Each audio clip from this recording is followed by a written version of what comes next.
ఈ సందర్భంగా కోరుకుంటున్నాం. విశ్వ ప్రపంచంలో భారతదేశాన్ని తెలుగు నేలను శిఖరాగ్రాన నిలపడం కోసం సోపాన పంక్తిని పేర్చుతున్నటువంటి కృషివలుల్ని తయారు చేస్తున్నటువంటి శ్రీ నరేంద్ర మోదీ గారు, శ్రీ నారా చంద్రబాబు నాయుడు గారు, శ్రీ పవన్ కళ్యాణ్ గారు, వారి వ్రతం ఒకటే, ధర్మం బిది, వ్రతం బిది, సద్వివేకం బిది, ఆచారం బిది అని చెప్పినట్లుగా ఆదర్శనీయమైనటువంటి పథకామిగా వారు నడుస్తున్నటువంటి శుభవేళ మళ్ళీ మళ్ళీ ఈ రాష్ట్ర ప్రజలు వారికి కృతజ్ఞతలు చెప్తూ ఉంటారు. మన చంద్రబాబు గారు, మన పవన్ కళ్యాణ్ గారు ప్రత్యేకంగా కృతజ్ఞతలు చెప్పారు.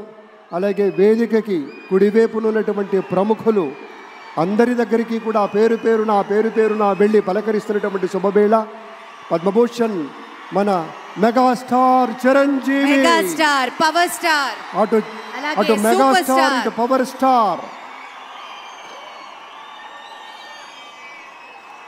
ఇది అరుదైనటువంటి చిత్రం. అలాగే మన పెద్దలు బాలయ్య బాబు గారు,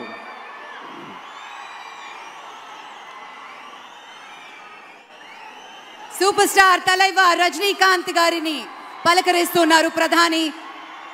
వారి దంపతుల్ని లేడీస్ అండ్ జెంటిల్మెన్ మనస్ఫూర్తిగా వారి శుభకామనలు అందుకుంటూ మన బాలయ్య బాబుతోటి కరచాలనం చేస్తూ ముందుకు వెళ్తూ ఉన్నారు.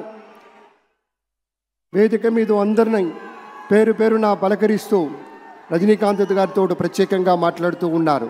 ఇది ప్రేమ, ఇది అభిమానం, ఇది వాత్సల్యం, ఇది కృతజ్ఞత, ఇది గౌరవం, అపారమైనటువంటి విశేష గౌరవంగా మనవి చేసుకుంటూ అద్భుతమైనటువంటి వారి యొక్క దిశానిర్దేశకత్వంలో మహనీయులు శ్రీ నరేంద్ర మోదీ గారి యొక్క దిశానిర్దేశకత్వంలో మన ఆంధ్రప్రదేశ్ రాష్ట్ర ప్రభుత్వం అగ్రగామి రాష్ట్రంగా నిలుస్తుందనటంలో సందేహం లేదు.